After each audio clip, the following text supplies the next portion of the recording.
Welcome to SP education. இன்னைக்கு நம்ம என்ன பார்க்க போறோம் அப்படின்னா 10th standard 5 mark important question சீரிஸ்ல சாப்டர் 7 தான் பார்க்க போறோம். நம்ம ஆல்ரெடி சாப்டர் 1ல இருந்து 6 வரைக்கும் உள்ள எல்லா பாடத்துக்கும் 5 மார்க்னு ஒரு தனியா ஒரு பிளேலிஸ்டே போட்டுருக்கோம்.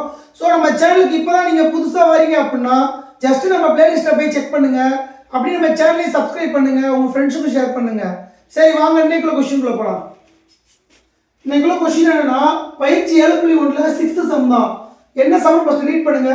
ஒரு சிறுமி தனது பிறந்த நாளை கொண்டாட கூம்பு வடிவ தொப்பியினை 5720 சதுர சென்டிமீட்டர் பரப்புள்ள காகிதத்தை பயன்படுத்தி தயாரிக்கிறாள். ஓகேவா? 5 சென்டிமீட்டர் ஆரமும் 12 சென்டிமீட்டர் உயரமும் கொண்ட எத்தனை தொப்பிகள் தயாரிக்க முடியும் அப்படின்னு கேட்குறாங்க. ஓகேவா? அதாவது ஒரு சிறுமி மொத்தம் 5720 பரப்பு கொண்ட தாள் இருக்கு. அந்த தாளை வச்சு ஒரு தொப்பியும் 5 சென்டிமீட்டர் ஆரமும் 12 சென்டிமீட்டர் உயரமும் இருக்கு அப்படின்னு சொல்றாங்க. அப்போ எத்தனை தொப்பி தயாரிக்க முடியும் அப்படின்னு கேட்குறாங்க. ஓகேவா? உங்களுக்கு கணக்கில் என்னென்ன டேட்டா கொடுத்துருக்காங்க, பரப்பு எவ்வளோ கொடுத்துருக்காங்க, 5720 சதுர சென்டிமீட்டர். ஓகேவா? அடுத்து ஆரம் எவ்வளோ கொடுத்துருக்காங்க, 5 சென்டிமீட்டர். உயரம் எவ்வளோ கொடுத்துருக்காங்க, 12 சென்டிமீட்டர். இப்போ என்ன சொல்றாங்கன்னா 5 சென்டிமீட்டர் ஆரமும் 12 சென்டிமீட்டர் உயரமும் கொண்ட தொப்பிக்கு எவ்வளவு பரப்பு இருக்கும் அதை கண்டுபிடிச்சிட்டோம் அப்படின்னா மொத்த தொப்பில இருந்து அந்த தொப்பியை கழிச்சிட்டோம் அப்படின்னா, அதாவது மொத்த பரப்புல இருந்து ஒரு தொப்பியோட பரப்பை கழிச்சிட்டோம் அப்படின்னா நம்மளுக்கு ஆன்சர் கிடைச்சிடும். ஓகேவா? இப்போ ஃபர்ஸ்ட் என்ன கண்டுபிடிக்கலாம், ஒரு தொப்பியின் பரப்பு கண்டுபிடிக்கலாமா?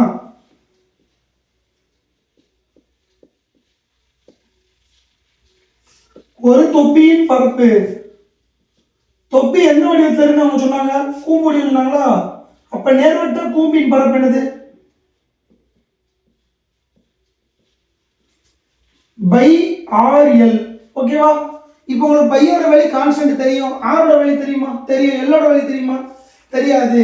அப்ப எல்லுக்கு ஃபார்முலா என்னது, எல் √h² + r². இப்போ √h² வேல்யூ என்னது, 12² + r² வேல்யூ என்னது, 5². இப்போ 12 12 எத்தனை, 144. 5 25. இப்போ ரூட் ஆஃப் எத்தனை, 144 25 கூட்டினா எத்தனை, 169. அப்ப n = எத்தனை, 13 169. அப்போ ஒரு 13 மட்டும் வெளியே வந்துடும். அதாவது ரூட் ஆஃப் 169னா 13 பெருக்கினா 169. அப்ப ஒரு 13 வெளியே வந்துடும். புரிஞ்சா? இப்போ நமக்கு எல்லோட வேல்யூ கிடைச்சிருச்சா? அப்ப இத போய் பிரதியிடலாமா? therefore ஒரு தொப்பியின் பரப்பு, ஒரு தொப்பியின் பரப்பு எவ்வளோ, பை ஆர்எல். ஓகேவா? இப்போ பையோட வேல்யூ என்னது, 22/7 இன்ட்டு ஆரோட வேல்யூ எத்தனை, ஆரோட வேல்யூ 5 இன்ட்டு எல்லோட வேல்யூ எத்தனை, எல்லோட வேல்யூ 13. இதுதான் என்னது, இதை நம்ம அடி கொடுத்தோம் அப்படின்னா நம்மளுக்கு பாயிண்ட்ல போகும். ஸோ இதில் நிப்பாட்டிங்க. அப்போ ஒரு தொப்பியின் பரப்பு என்னது, 22/7 இன்ட்டு 5 இன்ட்டு 13. அவங்க என்ன சொல்றாங்கன்னா அந்த சதுர மீட்டர்ல எத்தனை தொப்பி தயாரிக்க முடியும் கேட்கறாங்க. அப்போ தயாரிக்க முடியும் தொப்பிகள், தயாரிக்க முடியும் தொப்பிகள், இதெல்லாம் நம்மளா எழுதுறது அந்த சென்டென்ஸ் தான். தயாரிக்க முடியும் தொப்பிகள் போட்டு மொத்த பரப்பு பை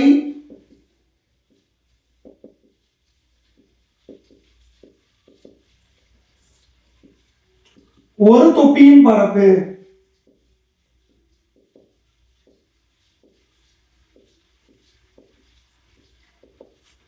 மொத்த பரப்பு எவ்வளவு, கொஸ்டின் அவங்களே கொடுத்துருக்காங்களே, 5720. ஒரு தொப்பியோட பரப்பு எத்தனை, 22 5 13/7. ஓகே, அடி கொடுக்கலாமா? இப்போ 5720. இப்போ கீழே உள்ளது மேலே என்ன ஆகும், அப்படியே அடையாளம் இது மாறுமா, பகுதி எடுத்து மேலே போடணும், தொகுதி எடுத்து கீழே போடணும். 22 இன்ட்டு 5 இன்ட்டு 13. இப்போ 5 அடி கொடுக்கலாமா, 4 5 அப்படியே 11 இப்போ அடி கொடுக்கலாம். 2 11 22, 5 11 55, மிச்சம் 2 22, இருப்பான 22, 520 வந்துருமா? இப்போ 5 எடுக்கலாமா? ஓரஞ்சு 5 இல்லை 13 எடுக்கலாம்.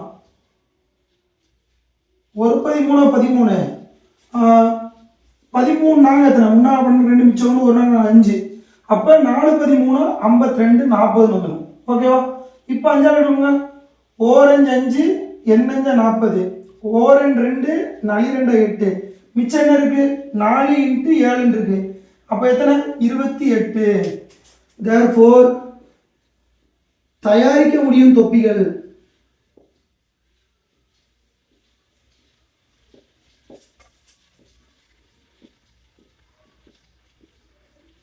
எத்தனை தொப்பி தயாரிக்க முடியும்? 28 தொப்பிகள். அந்த தொப்பிகள் வார்த்தை முக்கியம். ஓகேவா? 28 தொப்பிகள். இவ்வளவுதாங்க இந்த கொஸ்டின். இந்த கொஸ்டின்ல நம்ம கான்செப்டை மட்டும் அப்ளை பண்ணிட்டோம் அப்படின்னா இந்த கொஸ்டின் அசால்ட்டா சால்வ் பண்ணிடலாம். இந்த மாதிரி கொஸ்டின் தான் நம்மளுக்கு வந்து 2 மார்க் கம்பல்சரி சம்லையோ 5 மார்க் கம்பல்சரி சம்லையோ வரும். ஸோ அந்த சம்மை வந்து சென்டம் எடுக்கிற பசங்க வந்து நல்லா பார்த்து வச்சுக்கோங்க. உங்களுக்கு இந்த மாதிரி கணக்கு தான் டிஸ்ட் வைப்பாங்க. உங்களுக்கு இந்த கணக்கு புரிஞ்சிருக்குன்னு நினைக்கிறேன். இந்த கணக்கு புரியல அப்படின்னா கமெண்ட் பாக்ஸில் கமெண்ட் பண்ணுங்க. நம்ம சேனலை வந்து சப்ஸ்கிரைப் பண்ணிட்டு பாருங்க. நிறைய பேர் சப்ஸ்கிரைப் பண்ணாமல் பார்க்குறீங்க. அப்படியே உங்கள் ஃப்ரெண்ட்ஸுக்கும் ஷேர் பண்ணுங்க. அப்போ தான் வந்து நம்ம சேனல் வந்து கொஞ்சம் வந்து பீக் ஆகும். அவ்வளோதான் கைஸ். தேங்க்யூ ஃபார் வாட்சிங். தேங்க்யூ.